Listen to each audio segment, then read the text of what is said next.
Shalom. First and foremost, I want to give all praises, honor, and glory to Yahweh, Bahasham Yahushai, Bahasham, Ruach HaKodesh. Double honors to the elders and the apostles of Great Millstone, and peace and blessings to the elect. And today we're going to go into the book of Jeremiah, the 23rd chapter, which the Lord addresses, a great dealings of the false prophets that were misleading his people, and using or feigning themselves to be in positions of influence and using that to scatter the Lord's flock or the Lord's sheep, right, which is a metaphor for the nation or the Lord's people. So this is Jeremiah chapter 23, verse 1. And, this is something that was prevalent during the time of Jeremiah. It was prevalent before his time. It was prevalent after his time. And is prevalent in our time today. Okay. So there are certain things where, it's the same spirits playing the same roles coming back in the different generations. And so long as they continue to fulfill that lot, the Lord will continue to bring that judgment upon them. It's like the laws of the Lord telling you not to commit adultery, all right, because the penalty of that is death. And then you commit it 2,000 years ago or 1,000 years ago or today, you'd still get the same judgment, right? In the sense that the Lord, that's an infraction, right? That the Lord is going to exact upon you if you don't repent or if he doesn't have mercy on you. Let me say it that way. So this is Jeremiah chapter 23, verse 1. Woe be unto the pastors that destroy and scatter the sheep of my pasture. Now, typically when people see the word pastors, they immediately think of the Christian church and the good portion of the false teachers in there. But the word pastor goes into like a shepherd, right? So as it says here, right, a shepherd, to pasture, herdsman, shepherd. And in this case, it is the Lord is likening those that were, like the prophets, the priests, the rulers, who would be in the stead of shepherds compared to the sheep, which the regular people. The Lord says, woe unto them, right, that destroy and scatter the sheep of my pasture. So how were they doing that? By telling lies and misleading the people, by using their outward appearance of righteousness or divinely inspired messages to mislead the Lord's people, which he likened unto his sheep being scattered, saith the Lord Yahweh. Therefore, thus saith the Lord Yahweh, God of Israel. Now, note that as the prophets, would speak, they would either suffix their message, based on what the Lord said with saith the Lord, or therefore, thus saith the Lord. And then they would give the message. So keep that in mind, because it's gonna, we're gonna reference that again as we continue to go through the chapter. Therefore, thus saith the Lord Yahweh, God of Israel, against the pastors that feed my people, or the overseers over my people, ye have scattered my flock and driven them away, and have not visited them. Okay, so rather than to tend to them, right, and watch over them and protect them, as it goes into visited, they've basically misled them, and in the spirit, right, and then just sort of just forsaken the flock of the Lord. And as if a shepherd was to do that to his actual sheep, they would end up scattered in different areas, not gathered and not cared for. Behold, I will visit upon you the evil of your doings, saith the Lord Yahweh. So the Lord is saying he's gonna bring recompense for this doing that the Lord perceives as evil. And I will gather the remnant of my flock out of all countries whither I have driven them. So the remnant of the Lord's flock are the remnant of his people, which are the elect. Okay, so this Jeremiah 23:3 would, when its fullness be fulfilled, right, in our time, when by the word the Lord would gather the remnant, right, or the elect. As it says, whither I have driven them, So the different nations, right, the different parts, the four corners of the earth that Israel was scattered, and bring them again to their folds. Now, a fold for actual sheep is like a enclosement, right, or a camp where you would keep your sheep, like a pen, a sheep pen. So, in other words, to the sheep, it was like their home, right, where they would stay when you let them out to go and graze, and then eventually they would return back to that fold. So, here, that fold is synonymous or symbolic for our habitation here, which would be the land of Israel. And they shall be fruitful and increase, meaning we're going to populate. And I will set up shepherds over them, which shall feed them, and they shall fear no more. So shepherds being the true shepherds, right, and overseers over the Lord's people, which shall feed them, and firstly with this word, right, to nourish them properly, not for the gain of the shepherd, right, at the expense of the sheep. And they shall fear no more, nor be dismayed, neither shall they be lacking, right? And lacking meaning they're not going to want for anything, saith the Lord Yahweh. Behold, the days come, saith the Lord Yahweh, that I will raise unto David a righteous branch, that branch meaning a descendant, right? When you look at the term family tree, okay, when you look at a family tree, the members of the family are sort of drawn either as like roots or like a branch, okay, which signifies a descendant. So the Lord is saying he will raise up onto David, meaning from the line or the lineage of David, a righteous branch, which would be an individual or somebody that would come from the line of David, and a king shall reign and prosper, and shall execute judgment and justice in the earth. And this king is Yahushua, okay, the Messiah, which was prophesied to come from the line of David. And this is one example here as well. And he shall execute judgment and justice in the earth. So he's going to bring about proper order. In his days, Judah shall be saved, and Israel shall dwell safely. So we know that this, though the Lord did come on the scene, right, give or take around 2,000 years ago, that's also with like precepts like this, it also shows why the disciples thought that at the time when Yahushua was on the scene then would be when he would save and restore Israel. Because when you read prophecies like this in the book of Jeremiah, you would think, because it says in his days, you would think that, oh, well, if the Messiah is here, then that must mean that this is the time of the fulfillment of these prophecies. Okay, but this is actually referring not to when he came back 2,000 years ago, but in our time now. And we know that now because it's now when the Lord makes his return, his second return, that he is going to fully deliver, right, Judah and Israel, which is the entire nation, but starting with the elect. Okay, and that's when we're going to dwell safely, because even at the time when Yahushua came on the earth, over 2,000 years ago, the word was starting to be preached, but the nation wasn't saved, and the northern kingdom wasn't in the land, right? Because shortly after Yahushua's time, what happened? You had the Jewish Roman wars and all these atrocities that were happening to our people still. Okay, so this Jeremiah 23:6 wasn't fulfilled yet. It says here, and this is his name whereby he shall be called, the Lord our righteousness. Now, when you look into, I think righteous is Tazadak, right? So it's like, really should be Ha-Adawan, Tazadak Nawa, right? But when you look into the word here, yeah, Tazadak Nawa, it's Yahweh as they have it. But we know that this is really referring to Yahushua, because the Most High didn't come from the branch of David, right? The Most High didn't come from the lineage or the line of David.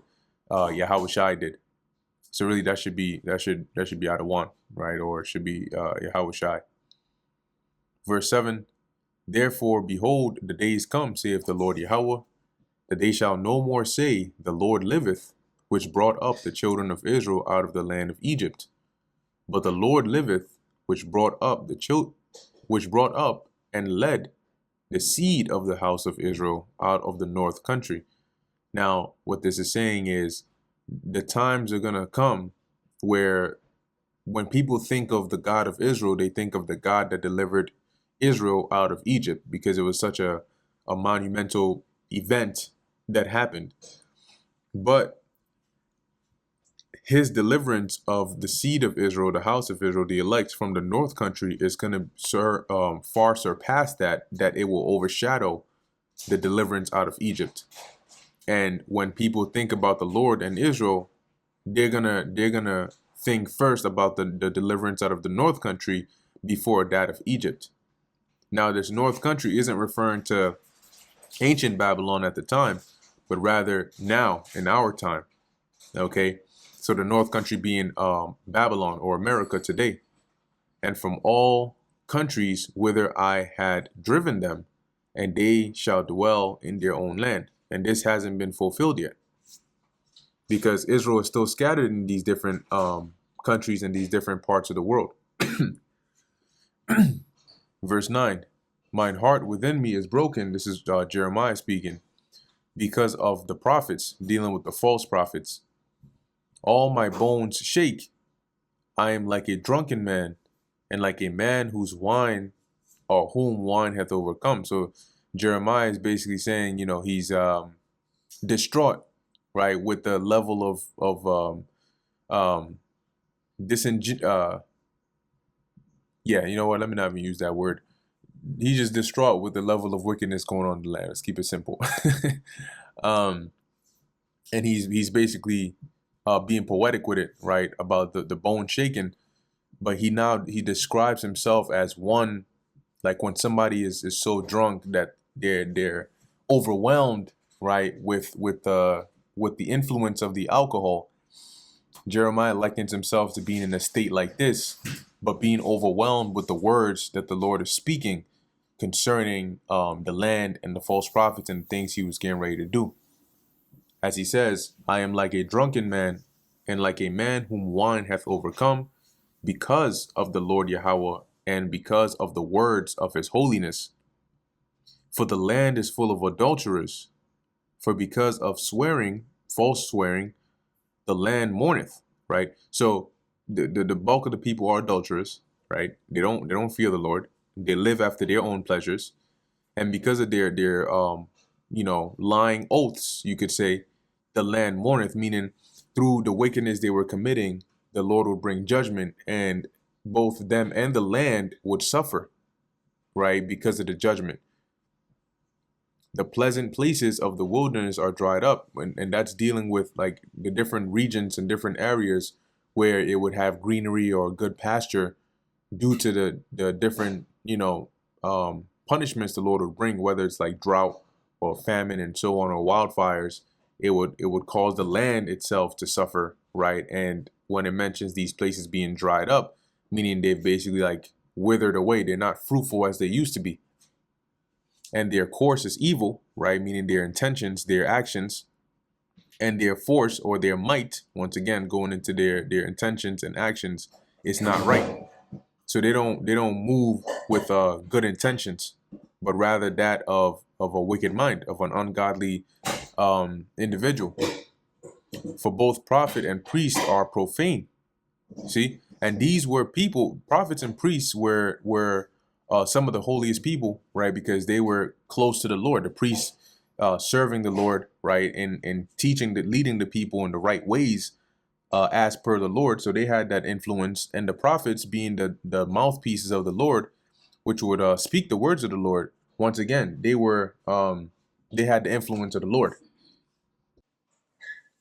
So as it says, yea, in my house have I found their wickedness, saith the Lord. So it wasn't just like in the groves or in the high places or in secret places, but even in the temple, right? They were doing certain wickedness, ways opposed to what the Lord Yahweh had commanded our people to do in worshiping him, all right, and in dwelling in the land. Verse 12, wherefore their way shall be unto them as slippery ways in the darkness. Okay, now obviously this is metaphorical, but it's representing them not having stability, right, and ultimately meeting their demise. Because if you have somebody on a slippery path, okay, they can't get a good footing, right? They're susceptible to fall. Okay, and if on top of that it's dark, now you don't have direction, you can't see, so you're at a major disadvantage. But the Lord goes on to say, they shall be driven on and fall therein. Okay, so when you when you look at this in the NLT, right, it says here, they will be chased through the dark and they will fall. See, for I will bring disaster upon them at the time fixed for their punishment. So the Lord is likening the way that they're gonna fall and basically have no chance of escaping this judgment or surviving it, like somebody who's being chased in a dark, slippery path where they can't see anything and they can't, and they're already slipping and falling. For I will bring evil upon them, even the year of their visitation. And the year of their visitation would be the appointed time where the Lord would bring this, would visit them with this judgment, saith the Lord Yahweh. Note that again, right? Saith the Lord. And I have seen folly in the prophets of Samaria. They prophesied in Baal and caused my people Israel to err. So the Lord is saying, going back to what was happening, while when the northern kingdom were still in their land, the Lord is recounting how he saw the false prophets prophesying in the name of Baal, right, and leading the people astray. I have seen also in the prophets of Jerusalem an horrible thing. They commit adultery and walk in lies. And this shouldn't be something that surprises you, because even till today you have people that do that, right? That call call themselves prophets or teachers, and they do these things, right? The very things they preach against. As it says, and walk in lies. They strengthen also the hands of evildoers. And how do they do that? By prophesying good concerning them, because they would gain a reward, right, for it. So if they spoke good of somebody, even though the person was evil, by the appearance of a prophet or of influence, they would then, gain favor with that person, right? And as it says, they strengthen the hands of evildoers, because if you're doing wickedness and prophets are speaking good about you, right, false prophets, but they're speaking good about you, you're going to continue to do that, right? They're not reproving or rebuking them for their evil doings. And that none doth return from his wickedness. See, they are all of them unto me as Sodom, and the inhabitants thereof as Gomorrah. Now, the Lord looked at Sodom and Gomorrah as a place so abominable it was worthy of destruction. A destruction so devastating that it was used as an example for anybody that should live ungodly after them. And the Lord is likening the wickedness of Israel and the state that they have fallen into at this point to how Sodom and Gomorrah was, warranting their judgment. Therefore, thus saith the Lord Yahweh of hosts concerning the prophets, behold, I will feed them with wormwood. It's dealing with the false prophets. Wormwood is like, bitterness, right? Or contamination, and make them drink the water of gall. Once again, it's not literal per se, but this is just a poetic way of saying that the Lord would bring evil upon them, right? Which evil meaning a bad time. But if you're causing somebody to drink wormwood, right, or contaminated or bitter waters, or causing them to drink gall, which goes into like venom or poison, then clearly it's not for their benefit, right? That's bringing evil upon them. For from the prophets of Jerusalem is profaneness gone forth into all the land. So due to these false prophets going around, they were profaning the land via the lies that they were telling, but people would believe them because they played the role, right, as prophets. It's just like how, like today, you have a lot of false prophets, a lot of men doing wicked things. You had one example being Alazar, right, proclaimed themselves to be these men inspired of the Lord. Meanwhile, they were just causing more profanation. Thus saith the Lord Yahweh of hosts, hearken not unto the words of the prophets that prophesy unto you. They make you vain. See? So don't listen to the things they're telling you, because they're leading you astray. They're causing you to follow after ways that the Lord himself has not ordained. They speak a vision of their own heart. So the visions that they tell you that they've seen is things that they imagined, things that they came up with, and not out of the mouth of the Lord. The Lord didn't actually tell them these things or reveal it unto them. They just made it up. They say still unto them that despise me, the Lord Yahweh hath said, ye shall have peace. So they still are continuing to strengthen the hands of those that despise the Lord, i.e. the wicked, with peaceful words, telling them that the Lord, the Lord said, nah, they're going to be good. They're going to continue to prosper, and so on and so forth. The Lord is with you. And they say unto every one that walketh after the imagination of his own heart. So those that, rather than following the ways of the Lord, they want to do what they want to do. These false prophets would speak smooth things onto them. It's kind of like the modern day Christian church.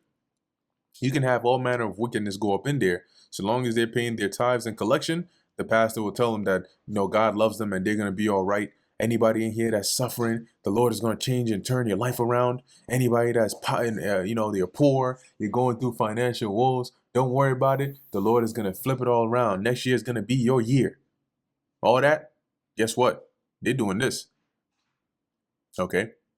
And they say unto every one that walketh after the imagination of his own heart, they do what they what they want to do. No evil shall come upon you. So you're gonna be all right. They're not in there telling them that if you a sodomite, the Most High is gonna bring judgment upon you. If you're committing adultery, the Most High is gonna bring judgment, because they themselves are committing adultery with the women in the congregation. Verse 18. For who hath stood in the counsel of the Lord Yahweh, and hath perceived and heard his word? Right. So these false prophets going around saying this, that, and the third, which one of them has actually been in the counsel of the Lord and heard what the words of the Lord actually, are saying? Who hath marked his word and heard it? Behold, a whirlwind of the Lord Yahweh is gone forth in fury. So the Lord's fury is going out like a whirlwind, even a grievous whirlwind. It shall fall grievously upon the head of the wicked. Now, if you ever see like a tornado, for example, and you see how if you watch how it goes and it rips through, and I'm talking about buildings and houses, right? And these are like houses that have been built with a foundation. And if you look at how the wind picks it up and just tosses it somewhere, you'd see the the intensity of it. Something so heavy and so stable can just be lifted up lightly and just spun around and spit out somewhere. As it says, it shall, and the Lord likens that, right, to his judgment. It shall fall grievously upon the head of the wicked, right? So those that were, at least at this point, being wicked, the Lord would liken his judgment like a whirlwind upon them. Right, which in this time the Lord is going to do the same thing, except the whirlwinds that are going to come are going to be by fire, by way of his chariots that he's going to have with the Yahushua and the angels coming in. And in this time, the head of the wicked is not going to be just wicked Israelites. Right, it's going to be wicked Israelites, heathens included. Verse 20: the anger of the Lord Yahweh shall not return, meaning he's not gonna call his anger back to him to calm down or to turn away from it until he have executed, until he have performed the thoughts of his heart. So if the Lord sees you doing wickedness, he gets angry and he says, I'm gonna do this, that, and the third to you. He wasn't gonna stop and say, you know what, let me just chill. No. Until he has done this, that, and the third to you, his anger would not cease. In the latter days, ye shall consider it perfectly. So at their time, the latter days was the days as the closest days to that point of that judgment, right? That time of their visitation. Because when it started to come upon them, then they started to consider, oh shit, maybe what Jeremiah was saying was true after all. Like, this ain't looking too good for us, right? But also, like I mentioned in the beginning of the lesson, how, the addition is always addition, regardless of the numbers, right? It works the same way. So with the wickedness that our people have been doing even up until this very day, the Lord has they have incurred the wrath of the Lord, which he's going to execute upon them in this time as well. Okay, so he's going to perform the intents and the thoughts of his heart, which he has revealed to his men via these scriptures and in the visions and so on, in these latter days as well, which these are the ultimate latter days. And in this time, yeah, you're going to have people, as it says, ye shall consider it perfectly, but that moment of realization is only going to be to your anguish, because you're going to realize how deep of trouble you're in. Verse 21, I have not sent these prophets, yet they ran. I have not spoken to them, yet they prophesied. All right, so they, of their own will, not being called or inspired of the Lord, but of their own will, they went out and spoke the things of their own heart, not the true message of the Lord. But if they had stood in my counsel and had caused my people to hear my words, see, had they actually been messengers of the Lord, following the ways of the Lord, listening to the true message of the Lord and actually teaching that to the people of the Lord, then they should have turned them from their evil way and from the evil of their doings. See, because then by doing so and teaching the right thing, they would have been able to at least cause Israel to leave off from their evil ways and their wicked ways, right? And their wicked doings. But they caused them to further indulge in it by prophesying lies unto them, smooth words. Am I a God at hand, saith the Lord Yahweh, and not a God afar off? Right, the scriptures tell you that the Most High is a God that hideth himself, meaning that he's not readily available just to anybody, where you can just get up and say, oh yeah, the Lord gave me a dream. Oh yeah, I spoke to the Lord last night. You know, he told me this, that, and the third.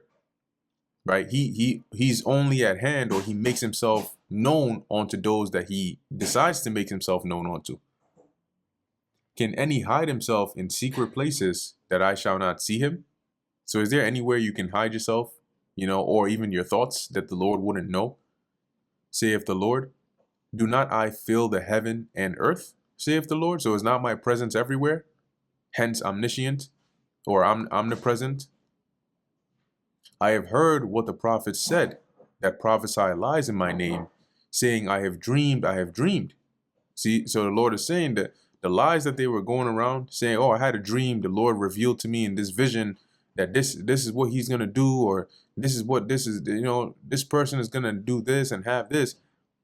The Lord is saying they were lies, because he didn't give them any of those dreams. How long shall this be in the heart of the prophets that prophesy lies? So how long are they going to continue to be this way and follow after this vain deceptive practices? Yea, they are prophets of the deceit of their own heart. See, they're not prophets of the Lord. They're prophets prophesying after the lying ways that they come up with in their minds, which think to cause my people to forget my name by the dreams which they tell every man to his neighbor. Because by prophesying or telling people things according to what they imagine, they're not telling people to follow the ways of the Lord and the practices of the Lord. And in Israel going astray and not keeping the practices and the ways of the Lord, they would eventually forget about the Lord, right?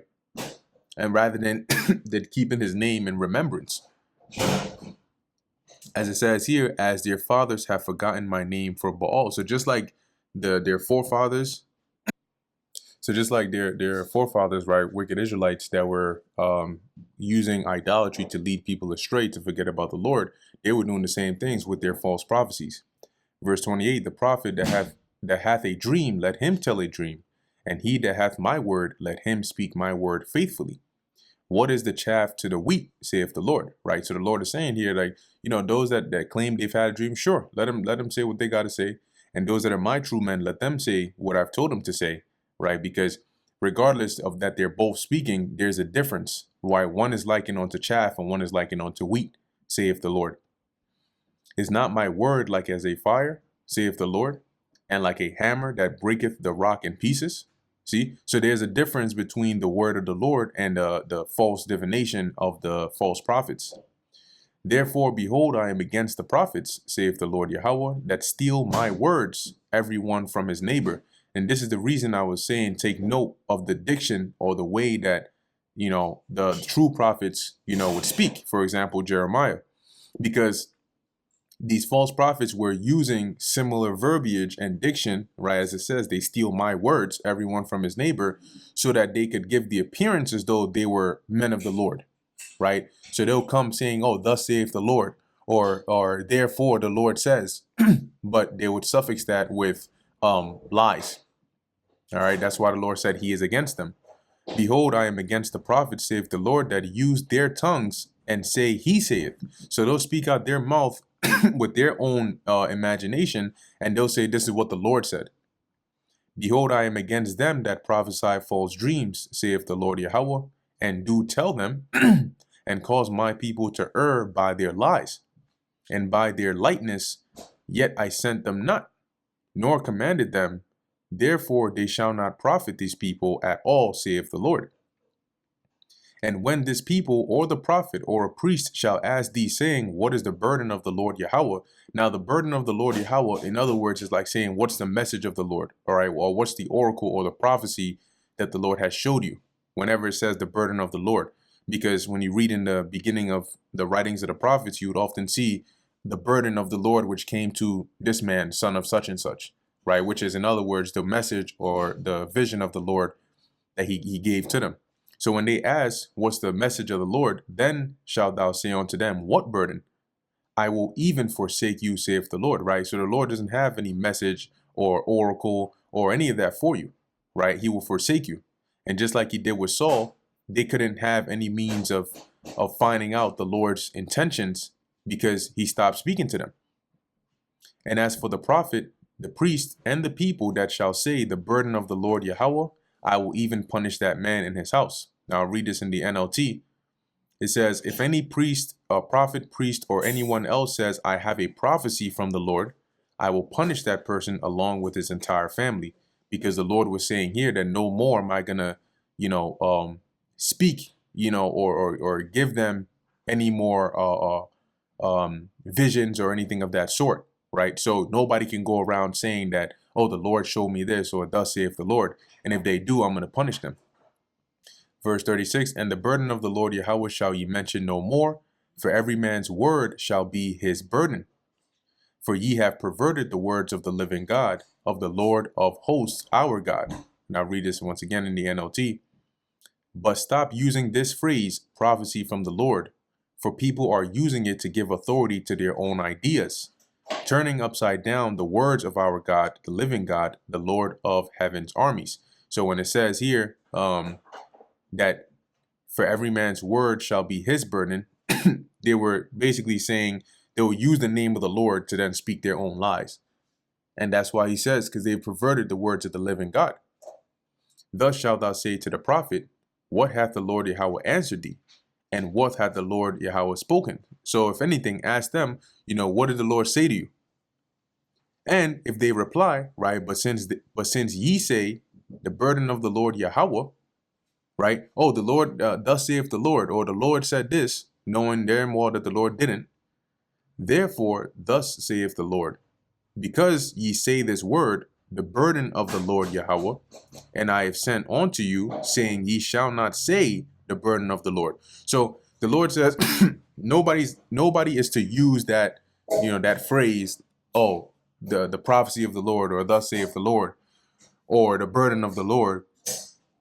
And then if you ask somebody, a false prophet, yo, what did the Lord say? Or what's the Lord's message? And they tell you, oh, the burden of the Lord is, or the word of the Lord is, then you're going to say to them, the Lord said that nobody should use that, right? Or should speak in that manner, because you had false prophets that would use that as a means of deceiving people and perverting his words.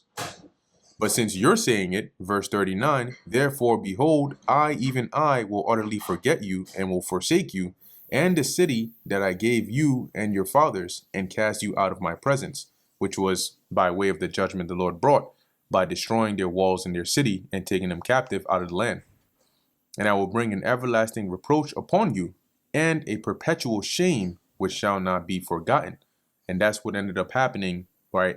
Imagine going from a position of royalty or nobility to that of a slave, stripped of your clothes and shackled and being sent away, abandoned by your God and having no defense in the sight of the nations, okay, at the mercy of a foreign nation, right? And that's the judgment the Lord said he would bring upon them because of the wickedness in the land, but also the perverseness of them perverting the words of the Lord, i.e., by the mouth of these false prophets. So with that, I'm going to end it here. It brings us to the end of Jeremiah 23. Lord willing, that was edifying to the elect. In closing, I want to give all praises, honor, and glory to Yahweh, Bahasham Yahweh Shai, Bahasham Rakha Kodash. And until next time, Shalom.